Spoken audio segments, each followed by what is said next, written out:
ஒரு 9 பாய்ஸ் அவங்க வந்து ஒரு வாட்ஸ்அப் குழு வச்சிருக்காங்க.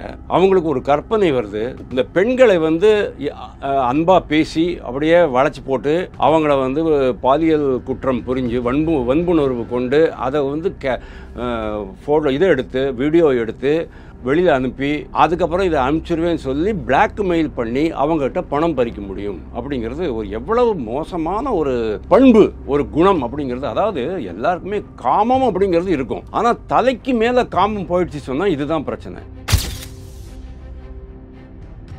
இதெல்லாம் பார்த்துட்டு எனக்கு அந்த உணர்வு வரவே இல்லையா? எனக்கு நான் வேணா ஒரு பெண்ணை கடத்திட்டு போயிட்டு இருக்கலாம் இல்லையா? எனக்கு அந்த குற்ற உணர்வு வரல. குற்றம் செய்யக்கூடிய அந்த மனநிலையில் நான் இருக்கல. ஆனால் எப்படி இவங்கெல்லாம் இருக்கிறாங்க அப்படின்னா அதுக்கு காரணம் பொலிட்டிக்கல் பேக்கிங். பெற்றோர்கள் உங்களை வளர்த்த விதம் அப்படின்னு நாம சொல்லணும். எப்படி துன்புறுத்துவாங்க அப்படின்னா அந்த பெண்கள் காதருங்க, ஐயோ என்னை விட்டுடுங்க, ஏன் இப்படி பண்றீங்க அப்படின்னுட்டு. சிகரெட்டு, கத்தி, எலுமிச்சம்பழம் இதெல்லாம் அவங்க யூஸ் பண்ணுவாங்க. தெரியுமா உங்களுக்கு? இந்த அளவுக்கு கொடுமையான முறையில் அந்த பெண்களை வந்து துன்புறுத்தி பாலியல் வன்புணர்வு செஞ்சு அதை வீடியோ எடுத்து, என்னடா உங்களுக்கெல்லாம் என்ன அளவுக்கான ஒரு சாடிஸ்டிக் மென்டாலிட்டி. அந்த இதில் கிட்டத்தட்ட 300 ஆபாச வீடியோக்கள் எந்தெந்த பொண்ணை நான் வந்து எப்படிலாம் துன்புறுத்தி நான் அனுபவிச்சேன் அப்படிங்கிறதெல்லாம் போட்டிருக்கிறதுல. இந்த அளவுக்கு மட்டமான மனதுடைய இளைஞர்கள் நம்ம சமுதாயத்தில் நம்ம வளர்த்துக்கிட்டு இருக்கோம்னு சொன்னோன்னா நம்ம தமிழ்நாடு எங்கே போயிட்டு இருக்கு நீங்கள் பாருங்க. இந்த கான்டெக்ஸ்டில் தான் நான் உங்களுக்கு சொல்கிறேன். கள்ளச்சாராயம் சொன்னா நம்மளுக்கு வந்து டிஎம்கே ஞாபகம் வருது. ரசாயன போதைப் பொருள் சொன்னால் நம்மளுக்கு டிஎம்கே தான் ஞாபகம் வரும் இல்லையா? அதே மாதிரி நீங்கள் பாலியல் குற்றச்சாட்டு, பெண்கள் வன்கொடுமை அப்படின்னு சொன்னால் ஆட்டோமேட்டிக்கலி இவங்க பேர் தான் வரும். ஊழல் அப்படின்னு நீங்கள் கேட்டிங்கன்னு சொன்னால் எனக்கு டிஎம்கே ஞாபகம் தான் வரும். ஏன்னா டிஎம்கே வந்து எல்லாத்துக்கும், அதாவது சமூக குற்றங்களுடைய மொத்த உருவமும் டிஎம்கே தான்.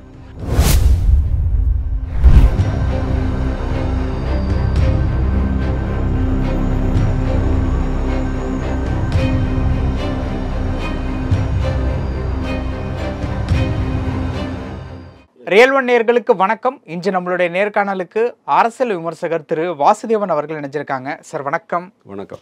எப்படி இருக்கீங்க? ஃபர்ஸ்ட் கிளாஸாக இருக்கேன் தம்பி. கிட்டத்தட்ட ஒரு 6 ஆண்டுகளாக வெயிட் பண்ணிக்கிட்டு இருந்த பொள்ளாச்சி தீர்ப்பு வந்து கொடுத்துருக்காங்க. அந்த வழக்கில் சிக்கியிருக்க 9 பேர் வந்து தற்பொழுது வந்து குற்றவாளின்னு அறிவிச்சு சாகும் வரை ஆயுள் தண்டனை அப்படிங்கிற மாதிரியான ஒரு ஜட்ஜ்மெண்ட் வந்திருக்கதா செய்திகளில் பார்க்க முடியுது. உங்களுடைய இல்லை ஜட்ஜ்மெண்ட் வந்திருக்கு, குற்றவாளிகள் அப்படின்லாம் வந்திருக்கு. ஆயுள் தண்டனை கொடுங்க அப்படின்னு இவங்க கேட்டிருக்கிறாங்க. அதாவது ஆயுள் இருக்கிற வரைக்கும் ஜெயிலே இருக்கணும் அப்படிங்கிற மாதிரி கேட்டிருக்காங்க. இது வந்து ப்ராபபிளி ஐபிசியில் வந்து 376 வரும்னு நினைக்கிறேன். அதாவது இந்திய குற்றவியல் சட்டத்தில் 376 வரும்னு நினைக்கிறேன். அதில் 7 வருஷம் தான் மேக்ஸிமம் போட்டிருக்கு. இப்போது பாரதிய நியாய சம்ஹிதா, அதாவது பாரதிய நியாய சட்டப்படி உங்களுக்கு வந்து 63, 64 அதெல்லாம் வரும்னு நினைக்கிறேன். இதில் வந்து அதிகம் பண்ணியிருக்கிறாங்க. அதாவது பெண்களுக்கு எதிரான குற்றச்சாட்டுகளுக்கு வந்து தண்டனை அதிகரிச்சிருக்கிறாங்க. 10 வருஷம் மேக்ஸிமம் இருக்கும்னு நான் நினைக்கிறேன். அதுக்கு மேலே ஒன்றும் இருக்காது. நீங்கள் ஆயுள் தண்டனைன்னு கேட்குறது அவங்களுடைய ஒரு இது, அவ்வளோதான். அதாவது அவங்களுடைய ஒரு போஸ்டர், அதாவது அந்த வழக்கை இது தொடுத்துருக்கிறவங்க ப்ளஸ் வழக்கை நடத்துகிறவங்க அவங்களுடைய இதுவாக இருக்கலாம்.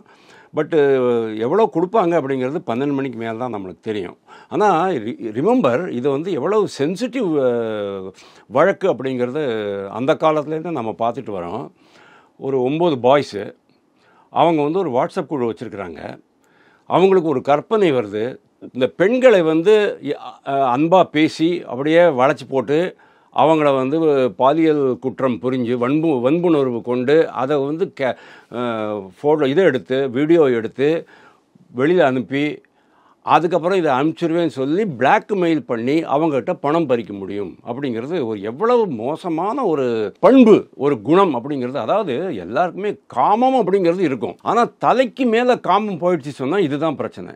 எப்படி பொன்முடிக்கு வந்து தலைக்கு மேலே காமம் போனதுக்கு அவர்களுக்கு அப்படி தான் இழுப்பேன். ஏன்னா அவர் அப்படி தான் பேசியிருக்கிறாரு. அதுவும் ஒரு மதத்தினுடைய அடையாளங்களெல்லாம் சம்மந்தப்படுத்தி பேசியிருக்கிறாரு. ஏன் பேசக்கூடாது? ஏன் ஏடிஎம்கே மட்டும் தான் திட்டணுமா? நான் டிஎம்கே திட்டக்கூடாதா? அதோட மோசமான கட்சி சார். ஞானசேகரனை பாதூட்டி வளர்த்த கட்சி சார். அது என்ன பேசுறீங்க நீங்கள்? இப்போ இந்த கேஸையும் ஞானசேகரன் கேஸையும் அவன் கண்டிப்பாக தொடர்ந்து எல்லா கட்சியிலையுமே இந்த மாதிரி ஆளுங்கள்லாம் இருப்பாங்க. இந்த அளவுக்கு ஒரு மட்டமான ஒரு அது என்ன சொல்கிறது, கிரிமினல் மைண்டட் பீப்புள் சமூகத்தில் எல்லா சமயத்துலையும் இருந்துக்கிட்டு தான் இருப்பாங்க. ஆனால் இது வரம்பை மீறி போகும்போது தான் நம்மளுக்கு வந்து அவங்க வந்து இந்த சமூகத்தில் மக்களோட மக்களாக இருக்கிறதுக்கு தகுதியானவர்களா அப்படின்னு நம்ம பார்க்க வேண்டியிருக்கு. இர்விங் வேலஸ் புஸ்தகம் படிச்சிருக்கீங்களா நீங்கள்? இர்விங் வேலஸ் அப்படின்ட்டு ஒரு ஆத்தர், ரொம்ப ஃபேமஸ் ஆத்தர், கிரிமினல் நாவல்ஸ் தான் எழுதுவார். உங்களுக்கு விருப்பமானவை படிங்க. அதில் வந்து ஃபேன் கிளப் அப்படின்ட்டு ஒரு புஸ்தகம். அந்த ஃபேன் கிளப் புஸ்தகத்தில் ஒரு 350 பேஜஸ் இருக்கும். அதை படிங்க. அந்த காலத்திலே நான் படித்து விட்டதெல்லாம். அதில் இங்கிலீஷ் புத்தகமா? இங்கிலீஷ் புஸ்தகம். அதில் ஒரு பெண்ணை கடத்திக்கிட்டு போயிடுவாங்க. ரொம்ப நாளைக்கு அந்த பெண்ணை கடத்தி ஒரு காட்டுப்பகுதியில் வச்சு அனுபவித்து கடைசியில் அவங்க ரிலீஸ் பண்ணுவாங்க. இது வந்து அந்த அந்த இளைஞர்களுக்கு இது மனசில் எப்படி வருது அப்படின்னு சொன்னால், ஒரு பிக்சர் பார்த்ததுனால வருது, அல்லது அவங்களுடைய சொந்த கற்பனையினால் வருது அப்படின்னு சொல்லலாம். அதை மாதிரி இதெல்லாம் பார்த்துட்டு எனக்கு அந்த உணர்வு வரவே இல்லையே. நான் வேணால் ஒரு பெண்ணை கடத்திட்டு போயிட்டு இருக்கலாம் இல்லையா? எனக்கு அந்த குற்ற உணர்வு வரல. குற்றம் செய்யக்கூடிய அந்த மனநிலையில் நான் இருக்கலை. ஆனால் எப்படி இவங்கெல்லாம் இருக்கிறாங்க அப்படின்னா, அதுக்கு காரணம் பொலிட்டிக்கல் பேக்கிங். பெற்றோர்கள் உங்களை வளர்த்த விதம் அப்படின்னு நாம் சொல்லணும். ஏன்னா இன்னைக்கு 2019 இன்றைக்கி இருக்கிற வாட்ஸ்அப் கான்சன்ட்ரேஷன், யூடியூப் கான்சன்ட்ரேஷன் 2019 கிடையாது. அப்படி இருந்த போதும் கூட இது நடந்திருக்கு அப்படின்னு நீங்கள் பாருங்கள். அதுவும் எங்கே, எஸ்பெஷலி இந்த பொள்ளாச்சிக்கு பக்கத்தில் ஏதோ ஒரு ஊர், ஆனைமங்கலமாக ஏதோ ஒரு ஊர், அந்த ஊரில் அந்த திருநாவுக்கரசனுடைய அப்பாவுடைய பண்ணை வீடு, அந்த பண்ணை வீட்டில் போய் அவங்க வந்து அந்த பெண்களை கூட்டிகிட்டு போய் கற்பழித்து ஃபோட்டோ எடுத்து துன்புறுத்தி என்ன மாதிரியெல்லாம் துன்புறுத்திருக்காங்க தெரியுமா உங்களுக்கு? அந்த வீடியோலாம் நீங்கள் பார்த்துருக்கீங்களான்னு தெரியாது. நீங்களாம் காலேஜில் படிச்சுட்டு இருந்திருப்பீங்க அந்த நேரத்தில். நான் இங்கே தான் இருந்தேன். எப்படி துன்புறுத்துவாங்க அப்படின்னா, அந்த பெண்கள் கதறுங்க, ஐயோ என்னை விட்டுடுங்க, ஏன் இப்படி பண்ணுறீங்க அப்படின்னுட்டு. சிகரெட்டு, கத்தி, எலுமிச்சம்பழம் இதெல்லாம் அவங்க யூஸ் பண்ணுவாங்க தெரியுமா உங்களுக்கு? இந்த அளவுக்கு கொடுமையான முறையில் அந்த பெண்களை வந்து துன்புறுத்தி பாலியல் வன்புணர்வு செஞ்சு அதை வீடியோ எடுத்து, என்னடா உங்களுக்கெல்லாம் என்ன அளவுக்கான ஒரு சாடிஸ்டிக் மென்டாலிட்டி. இவங்களெல்லாம் டைரெக்டாக நீங்கள் வந்து சிரசேதம் பண்ணி அனுப்பணும் சார். ஆனால் நம்ம நாட்டில் வந்து சிரசேதம் பண்ணுறதுக்கு இதுவே இல்லை, சட்டமே இல்லை.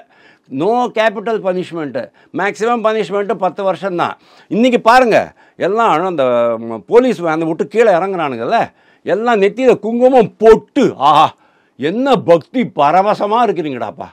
அந்த அம்மா சொல்லுது, அந்த திருநாவுக்கரசனுடைய அம்மா சொல்லுது, திருநாவுக்கரசனுடைய அந்த மொபைலில் ஐஃபோன், அது ஐஃபோனில் என்ன அட்வான்டேஜ்னு சொன்னால், நேரம், இடம், இது ரெண்டையுமே மேலேருந்து பார்த்துடலாம், சேட்டலைட் மூலமாக பார்த்துடலாம். அந்த இதில் அதெல்லாம் வச்சு தான் அவங்க வந்து ப்ரூவ் பண்ணிருக்காங்க இந்த பயில தான் அப்படின்ட்டு. அந்த இதில் கிட்டத்தட்ட 300 ஆபாச வீடியோக்கள், எந்தெந்த பொண்ணை நான் வந்து எப்படிலாம் துன்புறுத்தி நான் அனுபவித்தேன் அப்படிங்கிறதெல்லாம் போட்டிருக்கிறதில்ல. இந்த அளவுக்கு மட்டமான மனதுடைய இளைஞர்கள் நம்ம சமுதாயத்தில் நம்ம வளர்த்துக்கிட்டு இருக்கோம்னு சொன்னோன்னா, நம்ம தமிழ்நாடு எங்கே போயிட்டுருக்கு நீங்கள் பாருங்கள். இந்த கான்டெக்ஸ்டில் தான் நான் உங்களுக்கு சொல்கிறேன். ஓகே, ஏடிஎம்கே வந்து உடனே அவங்க இது பண்ணிட்டாங்க. அப்புறம் பொள்ளாச்சி ஜெயராமனுடைய பேர் கேவலப்பட்டது. பொள்ளாச்சி ஜெயராமன் தெரியும் இல்லையா, எம்எல்ஏ, அன்னைக்கு முன்னாள் துணை சபாநாயகர். ஓகே, அவ்வளோ பெரிய ஆள். அவருடைய பையனுக்கும் அந்த பசங்களுக்கும் தொடர்பு இருந்தது அப்படின்னு சொன்னாங்க. இன்றைக்கி வரைக்கும் நிரூபிக்கப்படலை. அதை கூட நான் சொல்கிறேன், எப்படி ஞானசேகரன் சமாச்சாரத்தில் அந்த சாருன்னு யாருமே இல்லைன்னு இவங்க சொன்னாங்களோ, அதே மாதிரி அங்கேயும் அது கட்டாய் போச்சு. இல்லைன்னா இந்த மாதிரி ஒரு ரிங் இருக்குது அப்படின்னு தெரிஞ்சால் எந்த ஒரு அரசியல்வாதியும் அதுலேருந்து லாபம் எடுத்துகிட்டு தான் பார்த்துருப்பான். அதுலேருந்து நம்மளுக்கு என்னடா லாபம், நம்மளுக்கு ஒரு 10 பெண்கள் கிடைக்குமா அப்படின்னு தான் பார்த்துருப்பான். ஆனால் அதை கரெக்டாக கட் பண்ணி விட்டுட்டு வேறு ட்ராக்கில் எடுத்துகிட்டு போயிட்டாங்க. சிபிஐ அதுக்கு உடந்தை. சிபிஐ நினச்சிருந்தான்னு சொன்னால் அந்த அரசியல்வாதிகளெல்லாம் கூட கொண்டாந்து வச்சுருக்கலாம், நிறுத்தி வச்சுருக்கலாம். பட் அது பண்ணலை அப்படிங்கிறது. ஏன்னா ப்ராசிக்யூஷனில் எப்படி எடுத்துகிட்டு போகிறாங்களோ அப்படி தான் நீதிமன்றமும் அதை பார்க்க போகிறது. ஸோ இவங்களுக்கு வந்து இன்றைக்கி ஐ எம் வெரி ஹாப்பி, ஒரு அளவுக்கு நியாயம் கிடச்சிருக்குன்னு சொல்லலாம். 21 அதை வந்து சிபிஐக்கு கொடுத்தாச்சு. 19 நடந்து 2019 2021 சிபிஐக்கு கொடுத்தாங்கன்னு நினைக்கிறேன். அப்போ கூட வந்து ஏடிஎம்கே வந்து ரொம்ப முனைப்பாக அவங்களெல்லாம் இது பண்ணி சிபிஐக்கு கொடுத்து கை கழுவிக்கலாம் அப்படின்லாம் பார்த்தாங்க. ஆனாலும் டிஎம்கேயும் டிகே இந்த மாதிரி மற்ற கட்சிகளெல்லாம் வந்து இதை வந்து ஹைப்பப் பண்ணி பெரிய விஷயமாக பண்ணி ஏடிஎம்கேக்கு மிகப்பெரிய பாதிப்பை ஏற்படுத்தியது அப்படிங்கிறது உண்மை. இன்றைக்கி வந்து ஏடிஎம்கே காரங்கள்லாம் தப்பிச்சிட்டாங்க. எப்படி வந்து ஞானசேகரன் விஷயத்தில் வந்து டிஎம்கே காரங்கள்லாம் இந்த சார் அவங்கெல்லாம் வந்து தப்பிச்சிட்டாங்களோ, சார்கள் அவங்கெல்லாம் தப்பிச்சிட்டாங்களோ, அதே மாதிரி ஏடிஎம்கேலையும் நிறைய பேர் தப்பிச்சிட்டாங்க அப்படிங்கிறது. அதாவது உண்மைங்கிறது வெளியிலே வராது, கடைசியில் இந்த பயலுக்கு தான் மாட்டிக்குவானுங்க. ஆனால் இந்த பசங்க வந்து அப்பாவிகள் கிடையாது, இவங்களும் குற்றவாளிகள் தான். ஏன்னா பண்ணினது அவங்க தான். ஏன் இந்த ஞானசேகரன் வழக்கோட முடிச்சு போடுறீங்க சார்? இது வந்து என்ன அரசியல் சார். நான் ஒன்றும் பண்ண முடியாது சார். நீங்கள் கேட்டதுக்கு எனக்கு நேச்சுரலி அது வரத்தான் சார் செய்யும். நீங்கள் பாருங்கள், கள்ளச்சாராயம் சொன்னோன்னா நம்மளுக்கு வந்து டிஎம்கே ஞாபகம் வருது. ரசாயன போதைப் பொருள் சொன்னால் நம்மளுக்கு டிஎம்கே தான் ஞாபகம் வரும் இல்லையா? அதே மாதிரி நீங்கள் பாலியல் குற்றச்சாட்டு, பெண்கள் வன்கொடுமை அப்படின்னு சொன்னால் ஆட்டோமேட்டிக்கலி இவங்க பேர் தான் வரும். ஊழல் அப்படின்னு நீங்கள் கேட்டிங்கன்னு சொன்னால் எனக்கு டிஎம்கே ஞாபகம் தான் வரும். ஏன்னா டிஎம்கே வந்து எல்லாத்துக்கும், அதாவது சமூக குற்றங்களுடைய மொத்த உருவமும் டிஎம்கே தான். ஏடிஎம்கேல ஓரளவுக்கு கண்ட்ரோல் இருந்தது. எம்ஜிஆர்லாம் இருக்கும்போது, ஜெயலலிதாலாம் இருக்கும்போது எல்லாம் நடந்திருக்குமா? ஜெயலலிதா மட்டும் அன்றைக்கி இருந்திருந்தாங்கன்னு சொன்னால் பொள்ளாச்சி ஜெயராமனை என்ன ஆக்கியிருப்பாங்கன்னு அவனுக்கு தெரியும். ஆனால் எடப்பாடி பழனிசாமிக்கு அந்த அளவுக்கு வீரியம் கிடையாது, இது கிடையாது, செல்வாக்கு கிடையாது. அப்படிங்கிறதுனால அவர் கொஞ்சம், ஆனாலும் ஆஸ் அ சீஃப் மினிஸ்டர் அவர் வந்து பண்ண வேண்டியதெல்லாம் பண்ணினார்னு வச்சுக்கோங்க நீங்கள். ஆனால் டிஎம்கே அவங்களும் அவங்களுடைய கட்சிக்காரர்களை காப்பாற்றுறதுக்கு எவ்வளோ முயற்சி பண்ணுறாங்களோ அதை விட அதிகமாக டிஎம்கேக்காரங்க வந்து அவங்களுடைய கட்சிக்காரங்களை காப்பாற்றுறதுக்கு முயற்சி பண்ணுறாங்க. அதனால தான் நான் வந்து ரெண்டையும் கம்பேர் பண்ணி பேச வேண்டியிருக்கு. பாருங்கள், நான் வந்து குற்றம்னா குற்றம் தான். அது ஏடிஎம்கே ஆகட்டும், பிஜேபி ஆகட்டும், எதுவாக இருக்கட்டும், எந்த ஒரு கட்சிக்கும் சார்பாக நான் பேச மாட்டேன். குற்றம் புரிஞ்சுருக்காங்கன்னு சொன்னேன்னா அந்த குற்றத்தினுடைய கடைசி வரைக்கும், அந்த குற்றத்தால் பயனடைந்த பிஸ்னஸ்மேன் யார், உள்ளூர் பிரமுகர்கள் யார், அரசியல்வாதிகள் யாருங்கிறத நம்ம கண்டுபிடிக்கணுமா வேண்டாமா? பொள்ளாச்சியிலே நீங்கள் கேளுங்க சார், அவன் பேரை சொல்லுவான். அந்த அரசியல்வாதிகளுடைய பேரை பொள்ளாச்சியில் ஊரில் இருக்கிறவன் சொல்லுவான், ரிக்ஷாக்காரன் சொல்லுவான். போருமா? அவங்கெல்லாம் இன்றைக்கி தப்பிச்சிட்டாங்க. இப்போ மாட்டியிருக்கிறவங்கலாம் யார்? பசங்க. யாரோட பசங்க? இல்லை, அவங்களுக்கு வந்து அவங்களுடைய பேரண்ட்ஸுக்கு அவங்களுக்கே கூட சில அரசியல் தொடர்புகள்லாம் இருக்கலாம், இல்லாமல் இருக்க முடியாது. ஆனால் இது வந்து சிபிஐ எடுத்து அப்படிங்கிறதுனால அவங்களால இதை தப்பிக்க முடியல. இன்னொரு முக்கியமான விஷயம் நீங்கள் பாருங்கள், வழக்கமாக நம்ம நீதிமன்றங்கள்லாம் என்ன பண்ணோம், எல்லாருக்கும் ஜாமீன் கொடுத்துடணும். தனி மனித சுதந்திரம் தான் மோர் இம்பார்ட்டண்ட் தேன் கிரைம். அதாவது குற்றத்தை விட தனி மனித சுதந்திரம் தான் ரொம்ப முக்கியம் அப்படின்ட்டு குற்றவாளிகளுக்கு கூட தனி மனித சுதந்திரம் அப்படிங்கிற பேரில் ஜாமீன் கொடுத்து சுதந்திரமாக திரிய விடுறது தான் நீதித்துறையினுடைய கடமை அப்படின்ட்டு அவங்க நினச்சிக்கிறாங்க. இந்த இதில் யாருக்குமே இது கிடைக்கவே இல்லை, ஜாமீன் கிடைக்கவே இல்லை. அந்த அம்மா என்ன சொல்லிச்சு, திருநாவுக்கரசருடைய அம்மா என்ன சொன்னாங்க தெரியுமா? ஷாக்கிங்காக இருக்கும். என்னுடைய பையனை எந்த எல்லைக்கு வேணாலும் போய் நான் மீட்டுட்டு வருவேன் அப்படின்னாங்க. அப்போ வரைக்கும் அந்த அம்மாவுக்கு தன்னுடைய பையன் குற்றம் புரிஞ்சிருக்கான், அவன் ஒரு கிரிமினல் அப்படிங்கிற அந்த எண்ணம் கூட வரல. பார்த்தீங்களா? தாய் பாசம் இருக்கும், வேண்டியது தான். ஆனால் குற்றம் புரிஞ்சிருக்கான், அவன் வந்து இவ்வளோ பெண்களை கொடுமை, ஏன்னா அவங்களும் ஒரு பெண்ணு தானே, அவங்களுக்கும் இன்னொரு பொண்ணு பிறந்திருக்கும்ல, அந்த பொண்ணுக்கு இன்னொரு பொண்ணு பிறந்திருக்கும்ல, அக்கா தங்கைகள்லாம் இருந்திருப்பாங்கல்ல. அப்போ சமுதாயத்தில் இருக்கிற பெண்களுக்கு கொடுமை புரிந்தான் என் மகன் அப்படிங்கிறது கொஞ்சமாவது வெட்கம் வர வேண்டாமா? அப்படி ஓப்பனாக பேசுகிறாங்க. என்னுடைய அந்த பழைய வீடியோலாம் போய் பாருங்கள்ல, பழைய நியூஸ் பேப்பர் ரிப்போர்ட்லாம் பாருங்கள், அந்த அம்மா பேசுனது இருக்குது இன்றைக்கி கூட. எந்த எக்ஸ்டெண்ட்டுக்கு வேணாலும் நான் போயிட்டு எல்லா சட்ட வழிமுறையையும் பயன்படுத்தி என்னுடைய பையனை மீட்பேன் அப்படின்னாங்க. என்னாச்சு? அதுதான் சில சமயங்களில் நிஜமான குற்றவாளிகளுக்கு தண்டனை கிடைக்கிறது, பல்வேறு சமயங்களில் குற்றவாளிகள் தப்பிச்சுட்டே போயிடுறான். எப்படி நம்ம கள்ளச்சாராயத்தில் 68 பேர் செத்து போனானுங்க, எல்லாரும் வெளில வந்தாச்சு இன்றைக்கி. எப்படி நம்ம ஜாஃபர் சாதிக்கு வெளியில் வந்துட்டார் பார்த்தீங்களா? ஞானசேகரன் கூட கூடிய சீக்கிரத்தில் வெளில வந்துடுவார், கண்டிப்பாக வெளில வந்துடுவார். அதுக்கப்புறமா அவருக்கு வந்து அயலக செயலாளர் இல்லைன்னா வேறு ஏதாவது நல்ல பெரிய பதவி எதாவது இருந்தால் சொல்லுங்கள், நம்ம வந்து அதை ரெக்கமெண்ட் பண்ணலாம் அவங்களுக்கு, டிஎம்கேக்காரங்களுக்கு.